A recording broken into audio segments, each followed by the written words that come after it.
الصحابة لا مثيل لعزمهم هم سادته الدنيا هدى وفعالا ومواقف مثل الجبال قد انجلت وشمائل منهم زكت أفضالا الراكعون الساجدون الزاهدون المكثرون صلاحهم أعمالا هم قدوة بهداهم فلنقتدي وبنهجهم نستشرف الأجيال.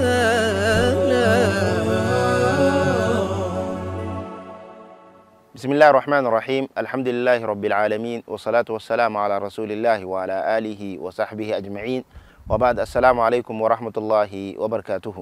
أي أمام سكالة وننتشى من البركة تشى منا أفريكا TV3 منا ركو الله سبحانه وتعالى da wannan falalar da yake mana da kuma sake haɗa mu a cikin wannan darussa na mai su magana akan tarihin sahabban annabi Muhammad sallallahu alaihi wasallam, wanda yau za mu yi bayani ɗaya daga cikin waɗannan sahabbai na manzo Allah sallallahu alaihi wasallam mai suna Adi ibn Hatim at-Ta'i. Adi ibn Hatim at-Ta'i ya kasance ɗa ne daga wani wanda ya zamanto shahararre cikin Laraba, wanda Laraba sun kasance suna ma buga misali da shi wurin karamci da kyauta da girmama bako. Har da manzo Allah sallallahu alaihi wasallam suke ba da ruwaya cewa ya nuna cewa ba abin da ya cutar da Adi sai rashin shiga musuluncin shi, domin duk abubuwan da yake sifofi ne wanda addinin musulunci ya yi kira zuwa gare shi, girmama bako da kyauta da karamci da kuma duk abin da suka shafi haka. Amma rashin shigan shi addinin musulunci da bai yi daidai da lokacin da manzo Allah sallallahu alaihi wasallam yake da'awa zuwa addinin musulunci, ya zamanto wannan sifa ba zai amfanar da shi da komai ba. To wanda za mu yi bayani akan shi a yau, dan wannan mutumin mai suna Adi ibn Hatim at-Ta'i. To ya kasance mutum ne wanda ya zamanto yana ƙarƙashin mulkin babansa, bi ma'ana ya gaji baban shi dangane da mulkin da kuma ikon da baban shi yake da shi a cikin wannan kabila tasu. Ya kasance kuma yana karɓan dukiyoyinsu, duk yakin da aka yi tsakanin wa'annan Laraba da sauransu yana karɓan rubu'i, sai an kasa wannan dukiya 4 a bashi 1. Bayan haka kuma ya zamanto ba wai addinin Qurayshawa ke da bauta ma gumaka, shi ya zamanto addinin Nasara yake. To wannan ya zamanto yana wannan addini kuma kawai sai ya ji labari ai akwai wani manzon wanda ya fito, annabi Muhammad sallallahu alaihi wasallam yana kira. To shi sai zamanto ya rinka ɗauka adawa da ƙiyayya da wannan manzon da zai fito ko wanda ya fito, manzon Allah sallallahu alaihi wasallam. Adi ibn Hatim at-Ta'i abin da yake jin tsoro ai wannan matsayin da yake da shi da wannan falalan da yake shi cikin mutanensa, to duk lokacin da addinin manzon Allah sallallahu alaihi wasallam ya shigo wannan garin da yake, to ya rasa wannan matsayin da abubuwan da yake da shi. Adi ibn Hatim at-Ta'i ya kasance yana karban wannan kuɗi daga mabiyansa, sannan kuma yana addinin Nasara. Ta duk abin da yake jin tsoro wannan addinin na manzon Allah sallallahu alaihi wasallam idan ya shigo garin da yake, to ya rasa matsayin shi. Saboda haka yayi sanarwa cewa duk lokacin da aka ji cewa sahabban da manzo Allah sallallahu alaihi wasallam yake turowa, rundunonin da yake tura su zuwa suna rinka mutane wa'azi da kira su zuwa ga addinin musulunci, in suka fara shigowa garin nan ko sun yi kusan shigowa garin nan, yace kawai a bashi labari. Ana nan kawai sai wata ran yana zaune, sai wani saurayi matashi ya zo wurin sa yace ai baka ji abin da ke faruwa a garin nan ba? Sai ke me yake faruwa? Yake ai sahabban da ka taba cewa, mutanen da ka taba cewa in an ji labarin su sun shigo a baka labari, to suna nan ma garin sun yi kusan shigowa a wannan garin da muke. To daga nan kawai Adi ibn Hatim at-Ta'i dan kiyayya da wannan addinin musulunci, dan rashin son shiga wannan addinin musulunci, ya ga gare ya rasa wannan matsayin da yake da shi, gare ya rasa duk wani abin da yake shi, da kawai bar wannan matsayin ya bar magarin gaba daya. Sai ya kira duk familin shi, ɗan dangin shi da ƴan uwan shi, duk ya kwashe su, yake zai je wurin da asalin addinin shi yake, shine garin Sham. Can garin Sham shine can asalin inda masu bauta ma masu addinin Nasara suke. Da ya tashi ya ɗauki mutanen da suke tare da shi, kash sai ya manta ɗaya daga cikin wasu da su suke da muhimmanci a wurinsa, shine ƴar uwarsa mace. Ya manta ashe bata biyo su ba. Sai da ya bar garin ya kama hanya, sai ya tuna cewa ashe wance ba ta tare da mu, kun bayar da zai yi kuma ya dawo, domin ya san wa'annan runduna na manzo Allah sallallahu alaihi wasallam a yanzu haka da yake magana, ya san cewa sun shiga a wannan garin. Adi ibn Hatim at-Ta'i ya ci gaba da tafiya. wa'annan mutanen sahabban manzo Allah sallallahu alaihi wasallam suka zo suka kira wa'anda za su kira zuwa addinin musulunci, sannan kuma suka kama wa'anda za su kama daga cikin su ba tare da kashe su ba, aka zo da su a wurin manzon Allah sallallahu alaihi wasallam.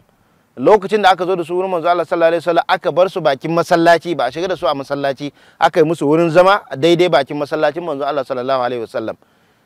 Ita da ta ga manzo Allah sallallahu alaihi wasallam sai ta nemi afa daga wurin manzo Allah kan cewa manzon Allah, ya Muhammad ka kyale ni na tafi, ina neman ka bani alfarma akan cewa ka kyale ni na tafi da Allah. Manzo Allah sallallahu alaihi wasallam sai ya kalle ta yace waye ke kuma? Tace ai ni dan uwar Adi ibn Hatim at-Ta'i. Sai manzo Allah sallallahu alaihi wasallam yace mata a wanda ya gudu ma Allah da manzansa bai tsaya ba, dalilin wannan tsayawarsa da yayi tana zai shiga cikin wannan addini. Yace wanda ya gudu ma Allah da manzansa. To a haka dai ta nemi manzo Allah sallallahu alaihi wasallam yayi mata alfarma akan manzo Allah sallallahu alaihi wasallam ya sake ta.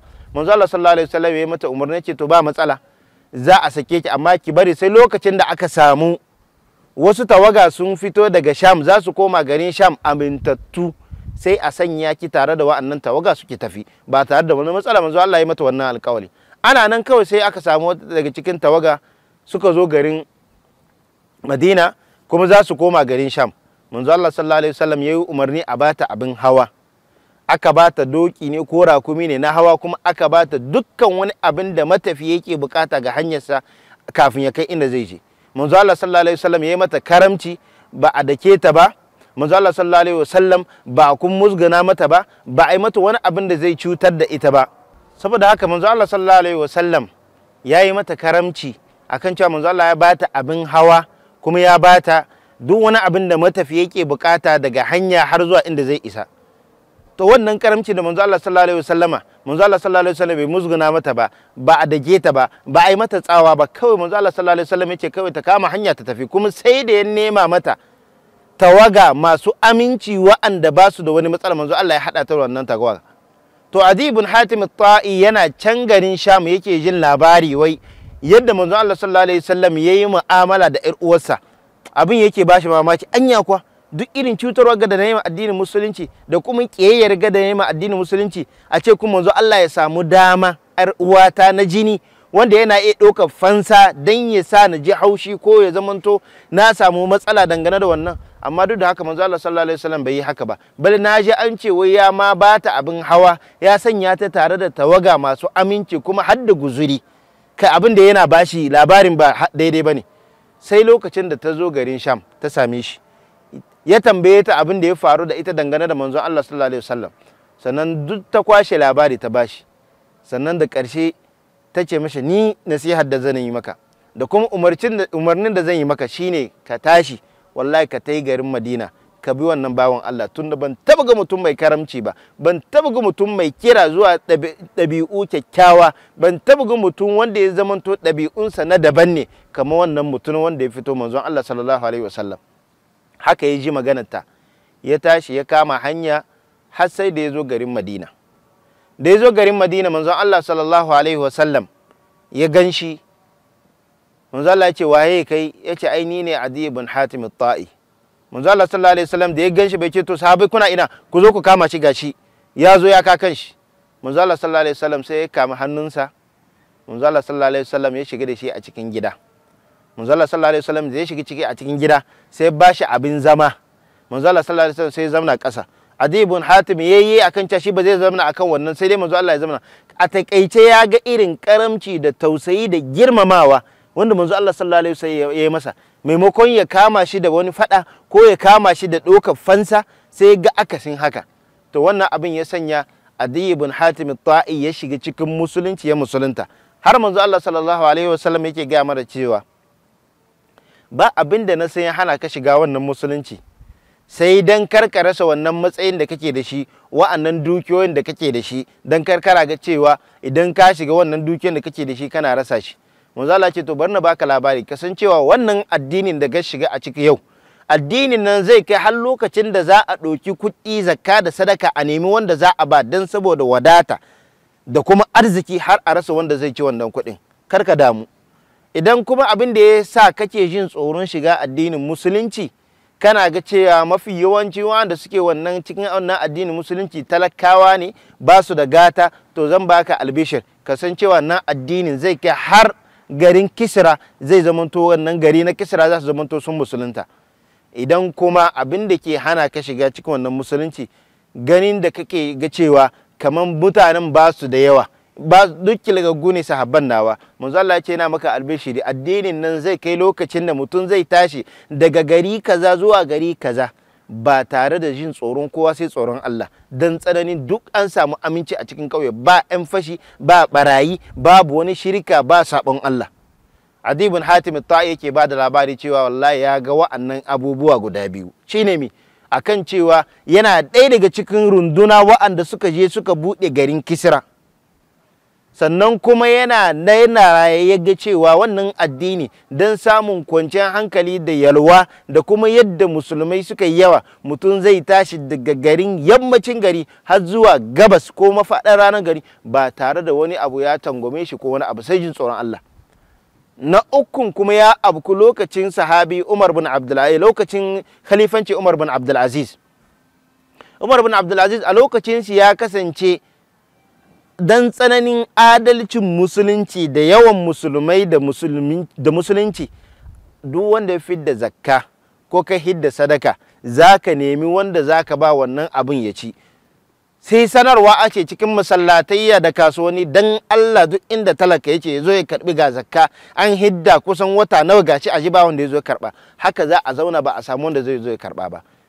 Saboda haka wannan shine kakaitattun bayanai na wannan sahabi wanda ya shiga cikin musulunci mai suna Adi ibn Hatim, kuma dukkan abubuwan da manzo Allah sallallahu alaihi wasallam ya bashi labari ya ga sauran, ya gansu. Sai lokacin Umar bin Abdulaziz wannan kuma ya abku akan cewa dan tsananin adalci da arziki da yawa a rasa ma wanda zama zai karbi wannan arziki, ba mu mabukata. Saboda haka wannan shine takaitattun bayanai na wannan sahabi na mai suna Adi ibn Hatim at-Ta'i, wanda muna roƙo Allah subhanahu wataala ya ba mu iko yin koyi da wa'annan sahabbai na manzo Allah sallallahu alaihi wasallam. Kuma muna roƙon subhanahu wataala abubuwan da muka fada daidai a cikin wannan darasi da sauransu, Allah ya bamu ladan shi kuma ya bamu iko yin koyi da shi da mu da ku masu kallon mu, da kuma kurakuran da muka yi muna roƙon Allah subhanahu wataala ko da yaushe ya gafarta mana zunuban mu da mu da ku baki daya, ya sanya wa'annan darussan da muke saurare su ne dalili abubuwan da zai sa mu yi koyi da sahabban manzo Allah sallallahu alaihi wasallam dan mu samu rabauta da haduwa da manzo Allah sallallahu alaihi wasallam a cikin jannatul firdaus al-a'la tare da sahabban shi. A nan za mu dakata, ana nuna mana lokaci yayi, har zuwa wani darasin mu na gaba da za mu ka ɗaya daga cikin tarihi na sahabban annabi Muhammad sallallahu alaihi wasallam. Wa sallallahu ala nabiyyina Muhammad wa ala alihi wa sahbihi ajma'in. Fa subhanakallahumma wa bihamdik ashhadu an la ilaha illa anta astaghfiruka wa atubu ilaik. Wassalamu alaikum wa rahmatullahi wa barakatuh. الصحابة لا مثيل لعزمهم، هم سادته الدنيا هدى وفعالا، ومواقف مثل الجبال قد انجلت، وشمائل منهم زكت أفضالا.